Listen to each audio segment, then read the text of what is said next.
that this is kind of the key question now, is that looking at the ANC and the political calendar over the next year, let's say until December of 2017, the question that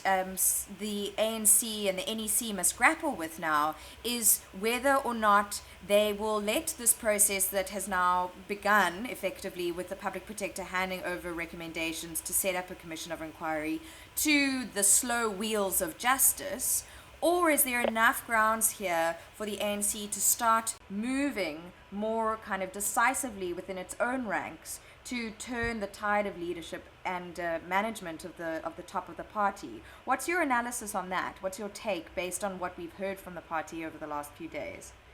And look, I think that what we must remember is that this isn't an either-or, right? That the processes can take place at the same time. That this can be handed over to the legal, for the legal process to follow its course, and I think it needs to follow its course because, as I've said, there's some pretty stunning and strong evidence that there's a case to be answered. So that case now needs to be answered, needs to be investigated, and needs to be investigated through an open process that is legitimate where justice is done, but also seen to be done. And so that needs to happen regardless. What now, the question is what then is the political process that is followed? You've heard the ANC, and I think that this is important to remember, is that the ANC's press statement that was released and what's come from Zizi Godwa, the ANC spokesperson, is to say that the ANC fully supports this report and agree and actually is happy to have the report as the starting point for a further investigation. They say, and whether you think that this is spin or not, the point is that they said it, is that, what the ANC has always said is that they believe as a party that there needs to be an investigation into state capture, and they are grateful they see the public protector's report as a first step in that kind of investigation as well. So they actually are quite happy with the public protector's remedial her recommendations for remedial action, because they think that that's what needs to take place that's what they've always thought needs to happen. But is that a fair thing to say that they've always thought so? Because and this is my point, right, is that, sorry for interrupting, this is my point, is that, whether you take that as spin on, exactly, right, and that's the big thing, is that, they're just spinning, or not even that kind of nuance, but to say that the fact that the ANC has responded in the way it has the last few days, and indeed, like you say, Zizi Kodwa has said what he has, suggests that the party itself is in a different mindset about dealing with the fire that comes from the conduct of number one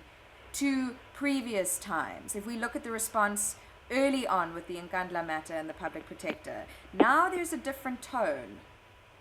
Indeed, and I think that part of that tone is a result of the feedback that the party has gotten since the last election, since the local government election. What happened last week was the National Working Committee of the ANC released its report on the local government election based on engagement with branches and regions. And so there's clearly, and that report demonstrates clear thinking around the criticism that has come to the party, not from the outside, but from its internal structures as well. And so and part of the concerns that have been raised by parties, by the branch structures and by the regional structures of the party is around this issue of state capture and the question marks that remain. So I think I agree with you completely that it's a different response to what we would have gotten a year ago or a year and a half ago. And I think that part of the reason for the difference in the response is what the party has learned and seen since the August election. Now, having said all of that, and having said that, they've been quite open about accepting the report and accepting the public protector's remedial recommendations. Whether or not that's going to lead to asking, remember the party can't recall the president. All that can happen is that the NEC, the leadership of the party, can say to the president, and this is what happened with Sithembile Mbete, where they can say to the president, you know what, we no longer have confidence in your leadership of the country, given all of these that have come, all of this information that has come from the public protector, we urge you to resign. Whether that is going to happen or not as a result of this report,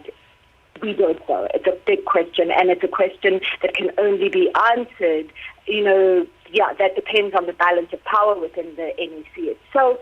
and who really can place pressure or change the tide of support within the NEC, and we actually don't know what is. That's just something that we have to wait and see on.